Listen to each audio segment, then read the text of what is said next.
This morning, I made a breakfast soup, but it didn't turn out as well as I'd hoped. It's a bit thin and lacks flavor.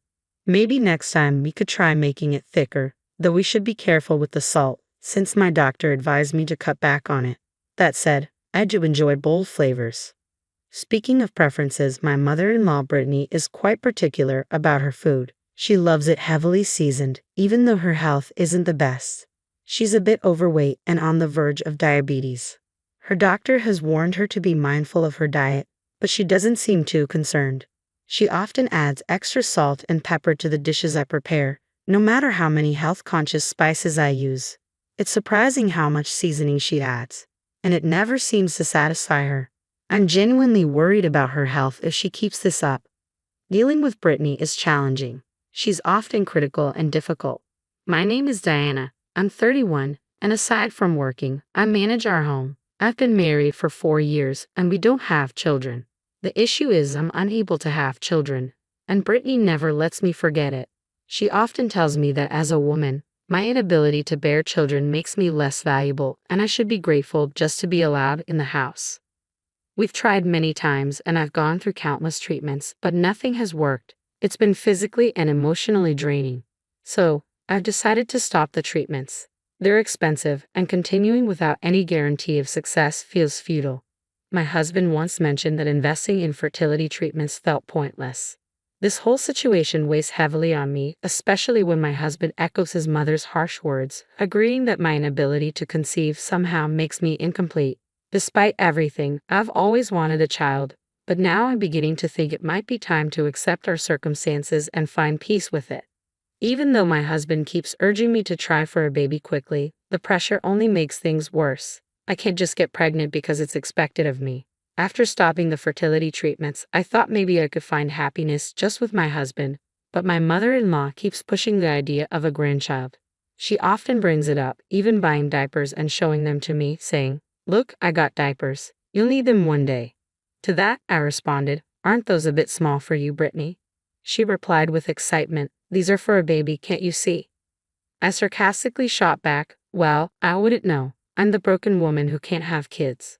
That comment upset her, and she stormed off to her room. I was relieved when she left, already exhausted from work and not in the mood to deal with her harsh remarks. It seems like her favorite pastime is making my life more difficult. We moved in with my in-laws after my father-in-law passed away a year ago. It was a tough time for Brittany, and around then, her doctor also warned her about her risk of diabetes. We moved in to support her, but despite her condition, she's doing okay as long as she sticks to her medications and follows a proper diet. Yet she often neglects her meds and eats whatever she likes, putting her health at risk. Honestly, it's exhausting to watch.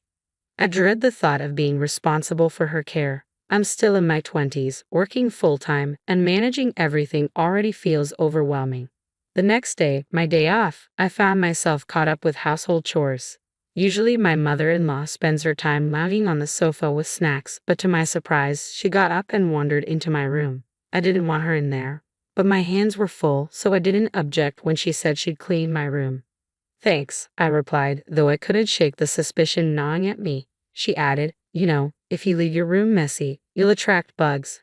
And I managed a strained smile, replying, "Sure, enjoy your clean room." But something about her behavior still didn't sit right with me.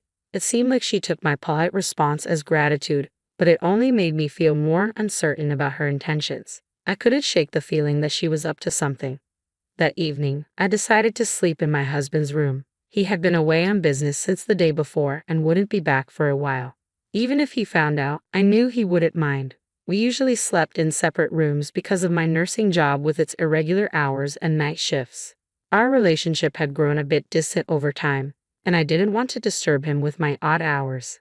After making sure my mother-in-law had gone to her room, I slipped into my husband's thinking, "She's in her room now. I can finally get some rest." I ended up spending 3 nights there. My mother-in-law, however, began to grow suspicious of my unusually upbeat demeanor. One day, she asked, "Are you sure you're not feeling any discomfort or anything?" I dodged her gaze and replied, "What do you mean?" She dropped the subject quickly, but it was clear she was thinking about something. Later that day, as she ate her meal alone, I prepared to relax before my night shift. Relaxing isn't easy with my mother-in-law around, though. She rarely helps with the housework and prefers to give me orders instead. It's hard to unwind when she's constantly lounging on the couch, munching on snacks, and absorbed in her women's manga. I couldn't help but feel like she was scheming her next move to rile me up. Glancing at the comic cover, I saw it was titled Epic Mother and Daughter-in-Law Swamp Battle. I rolled my eyes at her dramatic choice of reading material. My husband finally returned late from his trip around 9 p.m., looking utterly exhausted. "I'm going to take a bath," he announced. "Sure, I'll heat it for you. Have a beer while you wait," I suggested. He was about to agree when I added, "Actually, it's not safe to drink alcohol before a bath." He sighed and opted for a non-alcoholic beer instead, probably more out of habit than anything. I thought my caution was common sense. After all, even saunas have signs warning against drinking before entering. But it seems common sense isn't so common in our house. After his bath, my husband started singing loudly. We live in a single-family home, but it was late and I worried about the neighbors. "Hey, you're too loud," I called out. "Shut it, you're the one being loud," he shot back. I quietly urged him to stop, but then my mother-in-law intervened, walking into the bathroom area to defend him. "What's wrong with that?" she challenged. "You don't know how to treat your husband, do you? Always so inconsiderate and complaining." I snapped, "I'm not the one always complaining, Brittany." I shot back, "You're definitely not cute. Not that you were a beauty to begin with." She sneered in response. I shrugged it off, replying, "That's okay with me. I probably look like a knockout in some other country, no worries." Afterward, my husband finished his bath and started drinking. It was already 9:40 p.m., and I needed to leave for my shift at the hospital. Even though it was close by, there was still a lot to prepare for the busy night ahead. As I got ready to leave a bit early, I mentioned to my husband, "By the way, I've been sleeping in your room. Would you mind using mine tonight? My clothes are all over the place." He casually responded, "Sure, doesn't matter to me." "Okay, I'm heading out then. Take care," I whispered to him, trying to keep my voice low so Brittany wouldn't overhear. Just as I reached for my bag, I heard my husband let out a loud groan. I turned around to find him curled up on the floor, clutching his leg, his face twisted in pain. Brittany's face went pale as she panicked. "What's happening? Speak," she demanded, but he was too hurt to respond. I felt a rush of adrenaline, knowing I needed to act quickly. But then I noticed something strange. The floor was unusually slippery. Even in my socks, I felt like I could easily slip. "What on earth is this?" I exclaimed, looking at both my husband and Brittany. "Brittany, what did you do?" "I didn't do anything. It's not my fault," Brittany protested, but it was clear blaming anyone wouldn't help in that moment. Without hesitation, I called for an ambulance. My husband was rushed straight to the hospital where I worked, and suddenly, work became the last thing on my mind. At the hospital, he continued to clutch his leg, sweating and writhing in pain. "It hurts so bad," he groaned. "Hang in there, please," I pleaded, feeling helpless as I watched him suffer. Thankfully, a doctor quickly examined him and confirmed my fears. It was a broken leg, a fifth metatarsal fracture, just like I had suspected. His foot was visibly swollen, a typical sign of this kind of injury, usually caused by tripping or putting too much weight on the foot. I couldn't help but recall my own experience years ago when I twisted my ankle falling down the stairs. I'd been lost in my music, not paying attention, and heard a loud snap followed by searing pain. I'd been diagnosed with the same fracture. It was an embarrassing memory, but it rushed back as I saw my husband in similar distress. I ended up telling a white lie to my close friends about my husband's injury. Since the fracture wasn't life-threatening, he didn't need to stay at the hospital and was able to come home that day. I was still scheduled for my night shift, but my nursing supervisor insisted I take the night off. She said the injury wasn't severe, but she seemed genuinely concerned about us. Later, while my husband was resting, he remarked, "I survived, but now I've got a fever." "Well, you did break your leg, so a fever isn't too surprising," I replied, but I'm wondering why the floor was so slippery. Maybe we should ask Brittany about that. Curious and wary, I approached Brittany. "Hey, what did you do to the floor in the room?" I asked. Her response shocked me. "Well, the floor was slippery because I slipped and fell. I could have seriously hurt myself," she said defensively. Before I could say anything, my husband interjected. "Brittany," she then shockingly admitted, "that room is meant for my daughter-in-law." So I greased the floor. I was hoping she'd slip, so I put a lot of grease on it. I never expected you to go in there and slip. I was in complete disbelief. Unbelievable, I muttered. My mother-in-law had actually greased the floor, hoping I'd fall. Though she claimed to have cleaned the room, her true intention was to cause me harm. I was furious. If I had entered that room, I could have seriously injured myself. Breaking my leg would have been the least of my worries. Hitting my head could have been fatal. Her actions were borderline criminal. You're despicable. You're not even family to me anymore, I shouted. I could have been badly hurt because of you. I'm going to the police. But Brittany, desperate to deflect, retorted, wait a minute. I didn't directly cause harm, did I? Your wife was the one who told you to go into that room. So this is all her fault. Shut up. That's not the point. My husband snapped, dialing the police. As he struggled with the phone, my mother-in-law tried to grab it from him.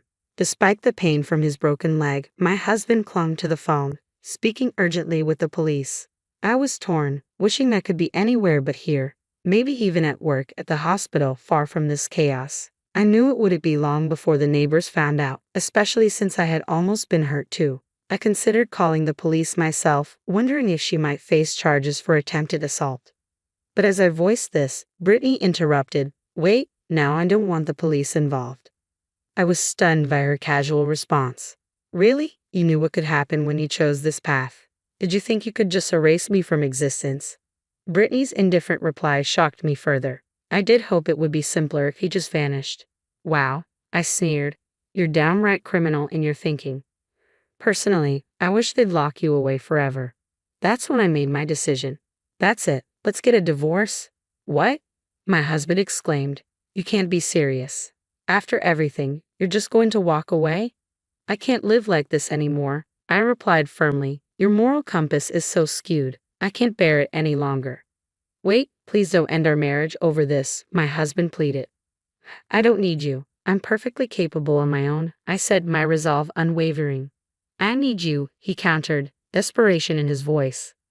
I was counting on your income. I even signed a contract for that Honda Century I've always wanted. I don't care about that anymore, I said, cutting him off. I went to clean the grimy floor, hastily packed my things, and grabbed my wedding ring, setting it on the table. I then rummaged through a shelf full of old papers and found the divorce papers he prepared before when he'd said we'd divorce if I couldn't have a child within 3 years. Well, I can't have children now. So thanks, but no thanks. With that, I sealed my decision, holding the divorce papers firmly in my hand. Let's get this over with. My husband tried to argue, asking about the loan for his cherished car, but I wasn't interested. Who cares? I muttered, leaving him behind. I headed straight to the hospital, and when I arrived, the compassionate charge nurse seemed to understand immediately. She didn't need to ask many questions. She could tell that I had my reasons. Being a nurse, I knew I could support myself without relying on anyone else. As I thought about everything that had happened, I couldn't help but wonder why I tolerated poor treatment from my in-laws for so long. The entire situation seemed absurd now. I decided to focus solely on my work and leave the past behind. The next morning, I filed for divorce, and just like that, he became my ex-husband. Given all the emotional turmoil he had caused, I consulted a lawyer about seeking compensation. In the end, my ex was ordered to pay me, and I couldn't help but think, serves you right. The police involvement had made the neighbors avoid my mother-in-law.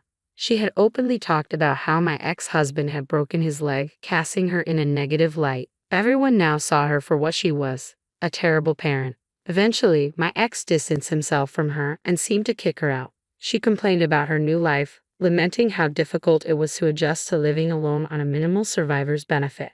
Our previous grocery bills had been outrageous, and she struggled to adapt. As for my ex, I lost all interest in what happened to him. He had taken me for granted and expected me to contribute financially, which had been a huge annoyance. Though he wasn't exactly wealthy, he still made impulsive decisions like taking out a loan for a new car, something I doubted he could even afford. 3 years later, I met a doctor from the hospital, and we started dating. After a year, we married, and a miracle happened. We were blessed with a child. Despite everything I had been through, I was finally living the life I'd always deserved. From now on, I promised myself I would cherish each moment with my family and make the most of these new beginnings.